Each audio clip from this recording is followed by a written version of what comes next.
Hello दोस्तों, कहानी की इस नई सीरीज में आप सभी का स्वागत है। आज की इस कहानी का नाम है ईश्वर जो करता है अच्छा ही करता है। यह एक हिंदी कहानी है। अगर आपको Hindi stories, bed time story या हिंदी कहानियाँ देखने का शौक है तो इस कहानी को पूरा जरूर देखें। माँ, आज एक राजा की कहानी सुनाओ ना। अच्छा, तो तुम लोगों को राजा की कहानी सुनानी है तो ठीक है, ध्यान से सुनो। आज की कहानी है ईश्वर जो करता है अच्छा ही करता है। एक राज्य में एक राजा रहता था। उसका बहुत बड़ी महल थी। उस महल में वो खुशी से जीवन बिता रहा था। फिर एक दिन राजा की हाथ में एक उंगली कट जाता है। वो चिल्लाते हुए मंत्री के पास जाते हैं। अरे मंत्री जी, मेरा एक उंगली कट गया, बहुत दर्द हो रहा है, कुछ कीजिए। ईश्वर जो करता है अच्छा ही करता है और जो होगा आगे अच्छा ही होगा। मेरा उंगली कट गया है, तुम्हें मजाक लग रहा है। और ऐसा ही चलता रहा। राजा बार बार अपने उंगली बारे में बोल रहा था, पर अंत में मंत्री वही बात कर रहा था कि ईश्वर जो करता है अच्छा करता है और आगे भी अच्छा ही होगा। फिर अंत में राजा ने मंत्री को बंदी बनाकर कारागार में डाल दिया।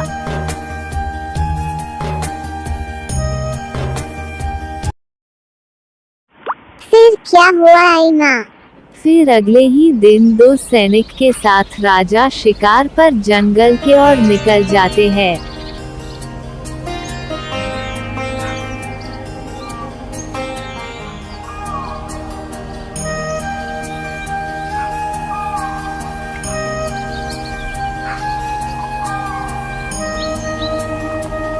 फिर जंगल के पास पहुंचने के बाद राजा और दो सैनिक शिकार के लिए अपने शस्त्र के साथ जंगल के अंदर साथ में जाते हैं। जाते समय राजा को एक हिरण दिख जाता है और उसी के पीछे भागते हैं। फिर अचानक तेज बारिश आ जाता है, तो इसी समय राजा को छोड़कर दोनों सैनिक भाग जाते हैं।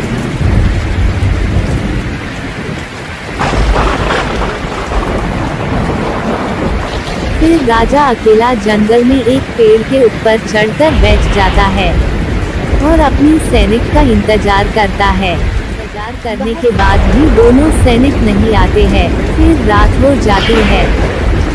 फिर अंत में उस पेड़ के ऊपर बैठकर वो उन सैनिक को आवाज देता रहता था। परंतु उस रात अमावास का रात था। एक तांत्रिक उसी जंगल में मंदिर के अंदर काली माँ की साधना कर रहा था। जाओ, माँ को मैं बलि चाहिए, बलि लेकर आओ। टन कीदिंग कीदे चामुंडा, टन कीदिंग कीदे चामुंडा, टन कीदिंग कीदे चामुंडा।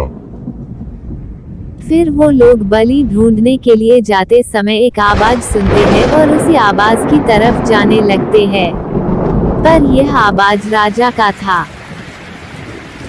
सैनिक, सैनिक, सुन रही हो? सैनिक, आरे मैं पेड़ के ऊपर हूँ, तुम लोग कहाँ चले गए थे? आओ आओ, घर चलते हैं। आरे तुम लोग कौन हो? हम जो भी है, पहले तू नीचे आ जा।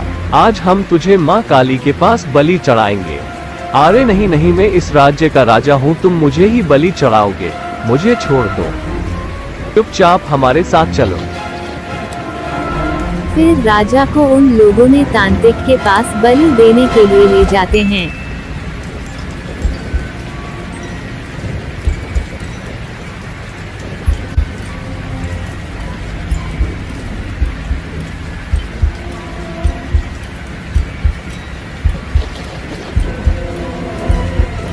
अरे वाह, इतने जल्द बलि लेकर आ गए। इसे मेरे पास बिठाओ।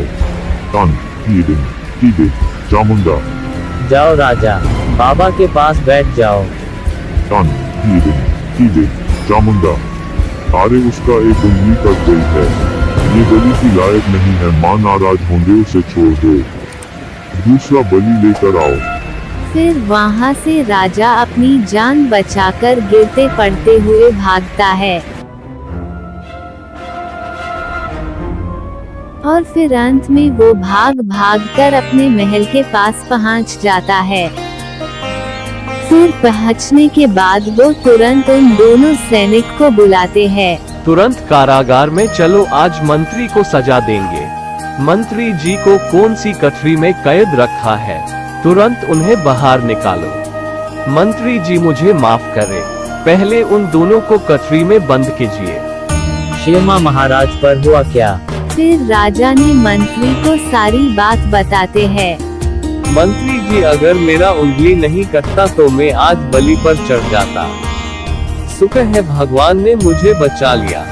देखा महाराज, मैंने कहा था, ईश्वर जो करता है अच्छा ही करता है। तो देखा बच्चों, जब भी कई घटना घटता है वो अच्छे के लिए ही होता है। तो बच्चों, आज की कहानी कैसी लगी लाइक, कमेंट करके बताना और सब्सक्राइब करना मत भूलना। और हमारे साथ जुड़े रहने के लिए बेल आइकॉन को दबाना। धन्यवाद।